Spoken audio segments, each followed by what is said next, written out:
Hello my friend, नमस्ते और प्यार भरा सलाम। इस वीडियो में आपको बताने वाला हूँ ये आइसोमेट्रिक पाइप ड्राइंग के बारे में। यह पाइप ड्राइंग हम कैसे देखेंगे, इसमें क्या क्या फिटिंग्स लगा हुआ है, इसमें क्या क्या मटेरियल्स लगा हुआ है और इसका पाइप का डायमेंशन हम कैसे कैलकुलेशन करेंगे और इसमें कौन सा मेटल का पाइप है ये हम कैसे पता करेंगे, यहाँ पर PN क्या लिखा हुआ है ये सब हम जानकारी करेंगे।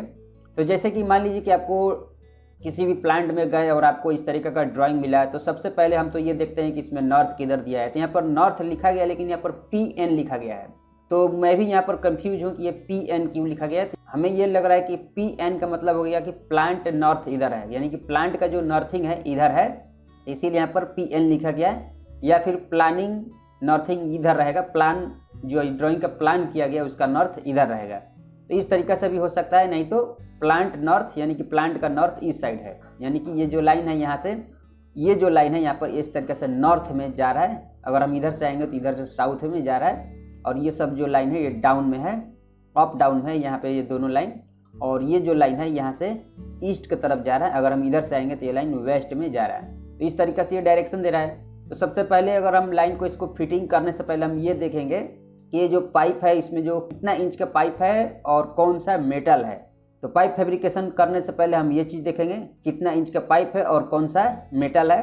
तो हम यहाँ पर देखेंगे कि यहाँ पर कोई डायमेंशन लिखा हुआ है या नहीं। तो यहाँ पर देखिए एक यहाँ पर एरो दे करके एक यहाँ पर लिखा गया है 200 NB लिखा गया है और 02 लिखा गया है। तो यहाँ पर हम मटेरियल लिस्ट में देखेंगे, यहाँ पर 2 नंबर में पाइप का यहाँ पर नाम दिया गया है, 200 यहाँ पर लिखा गया है। तो 200 का मतलब हो गया 8 इंच का लाइन। अगर यहाँ पर 100 रहेगा तो वो 4 इंच का लाइन हो जाएगा। जैसे कि यहाँ पर देखिए यहाँ पर 1 वाले में पाइप लिखा गया है और यहाँ पर 150 लिखा गया है, तो ये हो गया 6 इंच का लाइन, 6 इंच का ये लाइन हो गया। इस तरीके से आपको ये नॉमिनल बोर डाया जो होता है, NB का मतलब होता है नॉमिनल बोर डाया, यानी कि 4 इंच का रहेगा तो उसका 100 देगा, 2 इंच का रहेगा तो उसका 50 देगा यानी कि 50, और 6 इंच का रहेगा तो 150 और 8 इंच का रहेगा तो 200। तो ये हमें पता हो गया कि ये 8 इंच का लाइन है, यहाँ से ये 8 इंच का लाइन जा रहा है। अब हम ये देखना है कि ये कौन सा मेटल है। तो यहाँ पर देखिए मेटल का नाम लिखा है ASTM A312 TP034। तो TP034 जो होता है, तो इस तरीके से हम गूगल में सर्च करते हैं कि पाइप, यहाँ पर देखिए नीचे में पाइप आ गया, तो यहाँ पर हम ये वाला ओपन कर लेंगे और देखेंगे कि ये कौन सा मेटल पाइप दे रहा है। तो यहाँ पर देखिए लिख रहा है ASTM TP304 stainless steel pipe, यानी कि SS का पाइप रहेगा। वो स्टेनलेस स्टील दे रहा है, कार्बन स्टील नहीं दे रहा है या फिर एलॉय स्टील नहीं दे रहा है, स्टेनलेस स्टील है। 304 जो होता है वो स्टेनलेस स्टील पाइप होता है। इस तरीके से आपको सर्च मार लेना है, अगर नहीं पता है तो गूगल वगैरह में देख लेंगे कि वो कौन सा पाइप दे रहा है। और इसका शेड्यूल दिया गया है 10, यानी कि 10 शेड्यूल का पाइप रहेगा, बहुत ही पतला थिकनेस रहेगा उसका। और यहाँ पर डायरेक्ट लिख दिया गया SS304, यानी कि SS का पाइप रहेगा स्टील का। यहाँ पर डायरेक्ट लिखा गया है मेटल डिस्क्रिप्शन, यहाँ पर लिखा गया है SS का पाइप, देख सकते हैं यहाँ पर डायरेक्ट लिख दिया गया है कि SS का पाइप रहेगा, यानी कि यहाँ पर जितना भी इसमें फिटिंग्स रहेगा सब SS का ही रहेगा। तो इसी तरीके से आपको यह मेटल देख लेना है कि कौन सा इसमें मेटल है।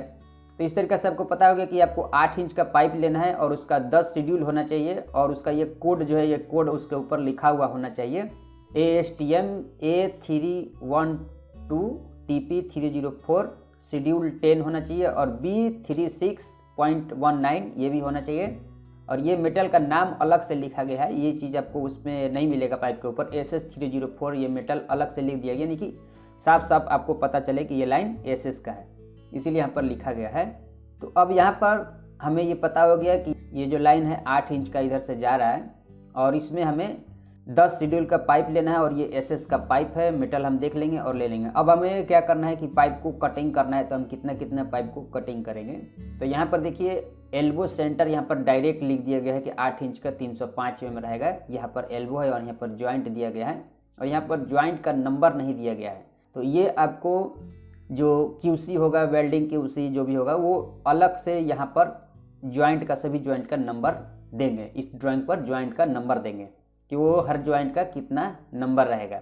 यहीं से आप स्टार्ट कर सकते हैं, 1 2 3 4 5 6 7 8 ऐसे नंबर सब देते जाएंगे। और जहाँ पर फील्ड वेल्ड रखना है वहाँ पर हम FW लिख देंगे।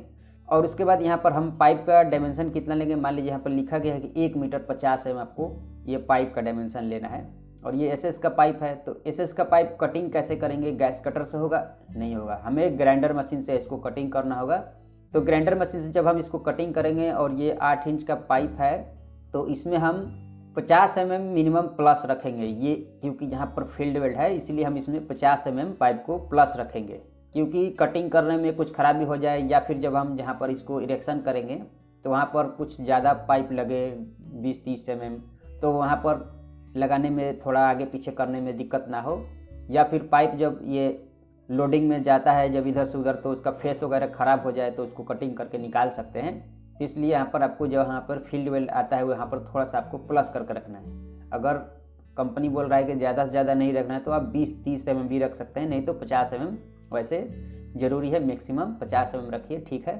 तो 50 mm प्लस करके यहाँ पर हम पाइप को कटिंग करेंगे और यहाँ पर निकाल लेंगे। और यहाँ पर देखिए, यहाँ पर जो एक लाइनिंग सिर्फ दे करके यहाँ पर जॉइंट दे दिया गया है, बीच में कुछ इंस्ट्रूमेंट आ रहा है, तो यहाँ पर हम इंस्ट्रूमेंट का ये वाला कोड हम पता कर लेंगे कि ये किस चीज़ का है। और ये जो है फ्लेंज के आउटर से ये डायमेंशन दे रहा है, देख सकते हैं यहाँ पर ये फ्लेंज के आउटर से यहाँ पर एक डायमेंशन दिया गया है 1726 mm और एल्बो के जॉइंट तक। तो अब हमें देखना है कि ये कौन सा फ्लैंज है। यहाँ पर जो फ्लैंज का कोई नंबर नहीं दिया गया, जैसे यहाँ पर फिटिंग्स का ये एल्बो का नंबर दिया गया है 03, तो वैसे ही यहाँ पर एक नंबर होना चाहिए था। यहाँ पर हम कौन से नंबर में देखेंगे, तो यहाँ पर वो नंबर नहीं दिया गया है, तो हो सकता है आगे में और कहीं पर दिया गया हो 14, 15, 16, यहाँ पर 11 नंबर में दे रहा है। यहाँ पर जो है 200 NB डाया का फ्लैंज का यहाँ पर दिया गया 11 नंबर में। तो ये 11 नंबर कहाँ से आया ये भी हम देखेंगे कि 11 नंबर कहाँ पर लिखा गया है। तो यहाँ पर देखिए ये फ्लैंज का, यही फ्लैंज का यहाँ पर 11 नंबर लिखा गया है, ये वाले फ्लैंज का जो इधर से ये लाइन आ रहा है, तो यहाँ पर इसका 11 नंबर दिया गया है। तो ये पूरा जो है 8 इंच का ही लाइन है यहाँ से लेकर के यहाँ तक, तो यहाँ पर इस फ्लैंज का नंबर 11, 12 और 13 दिया गया है। तो 12 नंबर में गैस्केट रहेगा और 13 नंबर में बोल्टिंग रहेगा। तो यहाँ पर देखिए ये 11 नंबर में फ्लैंज दिया गया है, 300 क्लास का रहेगा। फ्लैंज का जो नाम है SO और यहाँ पर दे दिया गया RF, यानी कि सिलिकॉन फ्लैंज रहेगा और रेस फेस रहेगा। सिलिकॉन जो होता है पाइप जो है उसके अंदर घुस जाता है, इसके अंदर पाइप इस पार से उस पार चला जाता है, फ्लैंज के अंदर जो होता है पाइप इस पार से उस पार चला जाता है। तो पाइप को थोड़ा 10 mm, फ्लैंज को 10 mm बाहर ही रख करके पाइप के ऊपर वेल्डिंग किया जाता है, और दोनों साइड वेल्डिंग होता है, फ्लैंज के बाहर और फ्लैंज के अंदर। वो स्लिप ऑन फ्लैंज है, रेस फेस, तो यहाँ पर दिया गया है। और यहाँ पर देखिए कितना पीस दिया गया है, पर 11 नंबर में 4 पीस दिया गया है टोटल। तो इसी तरीक़ा से हम पता कर लेंगे कि यहाँ पर जो नंबर का जो फ्लैंज दे रहा है वही फ्लैंज यहाँ भी लगेगा, क्योंकि ये भी जो लाइन है ये 8 इंच का लाइन है, तो यहाँ भी वही फ्लैंज लगेगा। यहाँ पर नंबर नहीं दिया गया है, तो ये 11 नंबर और ये 14 नंबर दोनों एक ही फ्लैंज है। तो फ्रेंड यहाँ पर फ्लैंज का जो है नंबर नहीं दे रहा है, तो यहाँ पर देख लेंगे कि वो किस तरीका का इंस्ट्रूमेंट, ये आपको क्लाइंट से भी यहाँ पर समझ लेना है कि यहाँ पर क्या चीज़ लग रहा है, क्योंकि फ्लैंज का नंबर नहीं दिया गया है। उसके बाद यहाँ पर हमने पाइप का डायमेंशन तो बता ही दिया, और यहाँ पर देखिए यहाँ पर एक एरो दे करके और यहाँ पर एक नाम दे दिया गया है, PS 875 दिया गया है, और यहाँ से 1300 डायमेंशन दिया गया है, और फिर यहीं से यहाँ पर एक T लग रहा है, T तक डायमेंशन दिया गया 841 mm। तो क्या यह यहाँ से लेकर के एक यहाँ तक एक ही पाइप रहेगा या फिर 2 पाइप लगेगा? तो ऐसा नहीं करना है, ये पूरा यहाँ से लेकर के और ये जॉइंट तक सिंगल पाइप रहेगा। ये बीच में ये जो है सपोर्टिंग का यहाँ पर एक नंबर दिया गया है कि इतनी दूरी पर आपको एक सपोर्ट लगाना है, PS 875, यानी कि इतनी दूरी पर एक सपोर्टिंग रहेगा, PS पाइप सपोर्ट हो गया। उसके बाद यहाँ पर T लग रहा है, तो T देखिए किस डिज़ाइन में दिया गया है, ऐसा लग रहा है कि कुछ यहाँ पर अलग डिज़ाइन का दिख रहा है, दिखने में एक तरफ का थोड़ा बड़ा दिख रहा है और फिर अलग से एक डायमेंशन दे दिया गया है, और T एक तरफ ये निकला हुआ है और एक तरफ का T का डायमेंशन 178 है और एक तरफ का डायमेंशन यहाँ पर 131 दिया गया है। तो ये क्या चीज़ है, तो यहाँ T पर भी एक सपोर्ट लग रहा है, देखिए यहाँ पर PS लिखा गया है, ये डायरेक्ट T पर यहाँ पर इस जॉइंट से पहले यहीं पर एक सपोर्ट आएगा 131 पर PS सपोर्ट। अगर ये वाला और ये 47 और 131 डायमेंशन प्लस करेंगे तो इतना ही डायमेंशन आएगा, और ये अनइक्वल T है, इसीलिए यहाँ से लेकर के यहाँ तक ये सेंटर से ये जो 156 है इसका डायमेंशन अलग हो गया है, क्योंकि ये जो लाइन यहाँ जिस लाइन में कनेक्शन हो रहा है, यहाँ से जो ब्रांच निकल रहा है, ये देखिए 100 NB लिखा गया है, यहाँ से ये लाइन 4 इंच का चला जाएगा जिस लाइन में कनेक्शन होगा। उसके बाद आगे बढ़ेंगे तो यहाँ पर भी देखिए ये टी का जो ये जॉइंट है, जॉइंट से 1 मीटर 123 mm पर एक और सपोर्ट यहाँ पर लग रहा है पीएस। और उसके बाद यहाँ पर एक देखिए, एक यहाँ से बाहर की तरफ इस तरीक़े से एक बॉक्स टाइप का बना करके, और यहाँ पर ये पीटी, यहाँ पर एक नंबर लिखा गया है और यहाँ पर नाम दिया गया है 07, और यहाँ भी एक नाम दिया गया है 07। और इसके सेंटर से और इसके सेंटर तक डायमेंशन 150 mm दिया गया है, और फिर से 150 mm इसके सेंटर से ये यहाँ पर एक और टी लग रहा है डाउन की तरफ, जिसका यहाँ पर 150 mm डायमेंशन दिया गया। तो ये क्या चीज़ है, इसको हम कैसे जानेंगे? तो हम 07 में देखेंगे कि यहाँ पर ये क्या चीज़ लग रहा है। तो यहाँ पर देखिए 07 में लिख रहा है हाफ कपलिंग, और इसका 3000 पाउंड का रहेगा, SW यानी कि सॉकेट वेल्ड रहेगा, और इसका मेटल यहाँ पर लिखा गया SS का रहेगा, वो भी 304, ये सब कोड वगैरह लिखा गया है। तो यहाँ पर हाफ कपलिंग लग रहा है, 2 हाफ कपलिंग लगाना है आपको यहाँ पर, उसको ईस्ट की तरफ रहेगा इस तरीक़ा से, इसीलिए यहाँ पर इस तरीक़ा से ये डायरेक्शन दिया गया है, इसको ईस्ट की तरफ रखना है। अगर ये जो लाइनिंग है ऊपर की तरफ रहता है तो ये अप में रहता है, लेकिन ये जो है ईस्ट की तरफ इस तरीक़ा से आपको यहाँ पर 2 हाफ कपलिंग लगाना है। यहाँ से लेकर के, इस जॉइंट से लेकर के ये जॉइंट तक पूरा फुल पाइप रहेगा। ये जितना डायमेंशन दिया गया 150 और 150 और 122 और 1 मीटर 123, ये सबको प्लस कर लेंगे, और यहाँ से लेकर के यहाँ तक उतना ही डायमेंशन का पाइप आपको पूरा लेना है। इसमें कोई भी कट नहीं करना है पाइप में, डायरेक्ट पाइप इतना लेंथ का रहेगा। बीच में यहाँ पर एक सपोर्ट आएगा इतनी दूरी पर, और 2 हाफ कपलिंग यहाँ पर लगेगा जो कि ईस्ट डायरेक्शन में रहेगा, ईस्ट डायरेक्शन में। उसके बाद आगे जाएंगे तो यहाँ पर एक टी लग रहा है, तो टी का हम देखेंगे 04 में कौन सा टी है। यहाँ पर देखिए 04 में इक्वल टी दे रहा है 200, यानी कि 8 बाई 8 इंच का यहाँ पर एक टी लग रहा है, जिसका फेस एक डाउन की तरफ रहेगा, और उसमें पाइप लगाना है आपको 1 मीटर 292 mm का। और ये फ्लेंज के आउटर डायमेंशन दे रहा है, और फ्लेंज जो है SORF है, सिलिकॉन फ्लेंज है, तो उसमें आउटर डायमेंशन आपको चेक कर लेना है, इतना 1292, टोटल डायमेंशन जॉइंट से 1292 आना चाहिए। इस तरीक़ा से आपको लगाना है।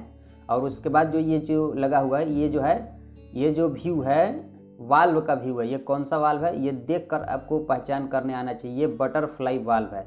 अगर देखिए यहाँ पर भी एक और ऐसा ही यहाँ पर भी बना हुआ है, एन जैसा यहाँ पर बना हुआ है, लेकिन इसमें बीच में डॉट नहीं है, इसमें बीच में डॉट है। इस चीज़ को पहचान करना है। तो ये हो गया NRV, नॉन रिटर्न वाल्व इसे कहते हैं, NRV।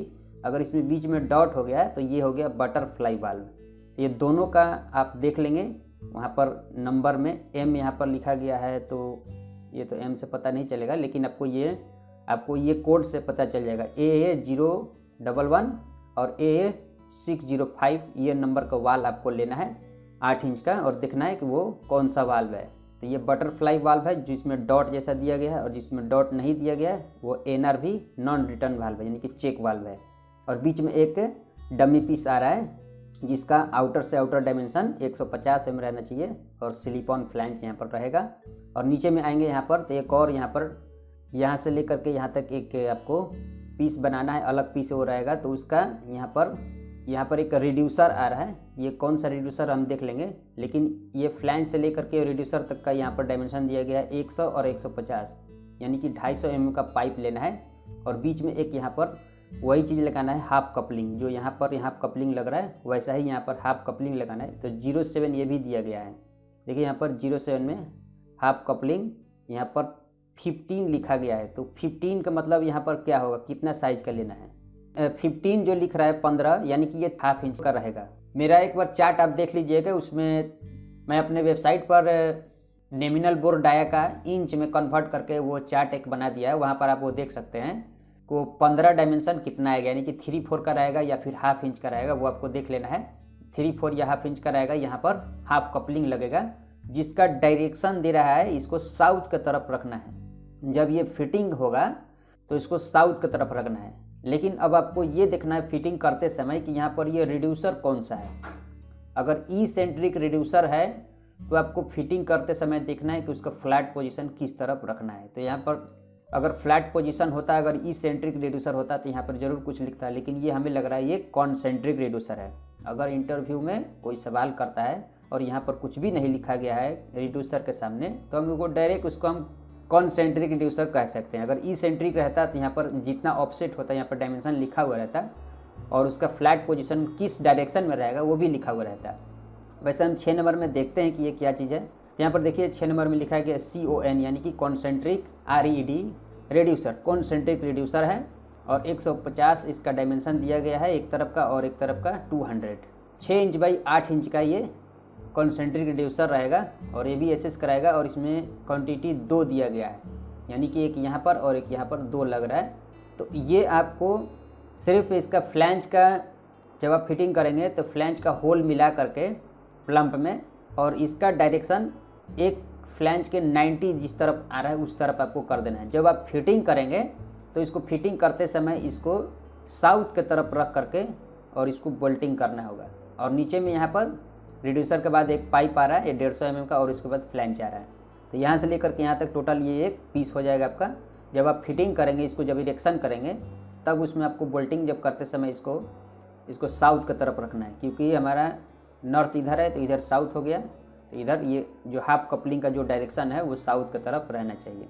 तो इसी तरीक़े से आपको ये डायरेक्शन देखना है। तो जैसे जैसे इसमें जो चीज़ दिया गया सेम वही चीज़ इसमें भी है, सिर्फ यहाँ पर ये टी से आगे जा करके एक पाइप लग रहा है जिसका डायमेंशन 1 मीटर 17 mm है, और यहाँ पर 90 डिग्री का बैंड लगा करके नीचे की तरफ डाउन हो रहा है। और यहाँ पर बटरफ्लाई वाल्व है, उसके बाद एक डमी पीस है, उसके बाद एक NRV वाल्व है, और फिर यही वाला सेम टूल पीस है एक ये वाला, और यहाँ पर किसी नोजल में जा कर के ये कनेक्शन हो रहा है।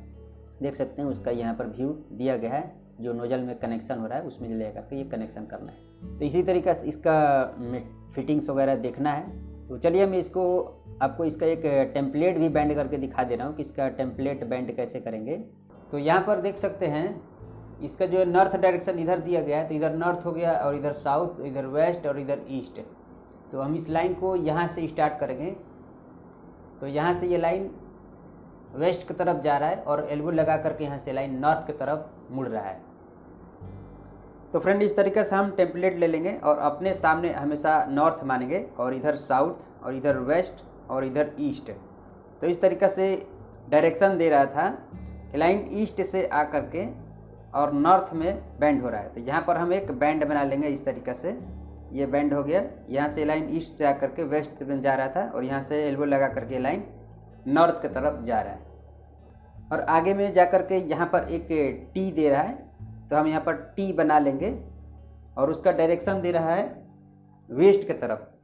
तो इधर वेस्ट है, इधर वेस्ट में हम एक ऐसे टी बना लेंगे। तो देख सकते हैं यहाँ पर एक हमने टी बना दिया और उसके बाद इसमें डायरेक्शन दे रहा है आगे में जा करके यहाँ पर एक लाइन डाउन हुआ है टी लगा करके। तो यहाँ पर एक हम सिर्फ टी बनाएंगे इस तरीक़ा से और फिर एल्बो लगा करके इस लाइन को नीचे की तरफ डाउन कर देंगे। तो देखिए इस तरीक़ा से जो बीच में एक लाइन डाउन हुआ है पूरा यहाँ तक, उसको मैं नहीं बनाया, सिर्फ यहाँ पर टी लगा दिया कि यहाँ पर इस लाइन को यहाँ पर टी लगा करके एक और लाइन नीचे आएगा। जैसे ये लाइन आया हुआ है सेम वैसे ही आपको बैंड कर लेना है। तो देख सकते हैं इसमें यहाँ पर ये जो टी लगा करके यहाँ पर यहीं तक मैंने लाइन को टेम्पलेट बैंड किया है और यहाँ से फिर आगे जा करके यहाँ लाइन एल्बो लगा करके लाइन नीचे की तरफ डाउन हो रहा है। तो सेम ऐसे ही आपको ऐसा टेम्पलेट बैंड कर लेना है। ईस्ट से वेस्ट गया और उसके बाद नॉर्थ गया एल्बो लगा करके, यहाँ पर एक टी लगा वेस्ट की तरफ और यहाँ पर एक लास्ट में टी लग रहा है डाउन की तरफ और उसके बाद एल्बो लग रहा है डाउन की तरफ और दोनों में लाइन ऐसे डाउन में आ रहा है। तो ऐसे ही आपको इसका टेम्पलेट बैंड कर लेना है और उसके बाद आपको फैब्रिकेशन जो है अपना स्टार्ट कर लेना है। तो फ्रेंड ये वीडियो कैसा लगा हमें कमेंट करके ज़रूर बताएं और ये वीडियो को लाइक करिए और अपने फ्रेंड को शेयर करिए। और अगर हमारे चैनल को सब्सक्राइब नहीं किए हैं तो आप हमारे चैनल को सब्सक्राइब कर लीजिए ताकि आगे आने वाला वीडियो आपको मिलता रहे।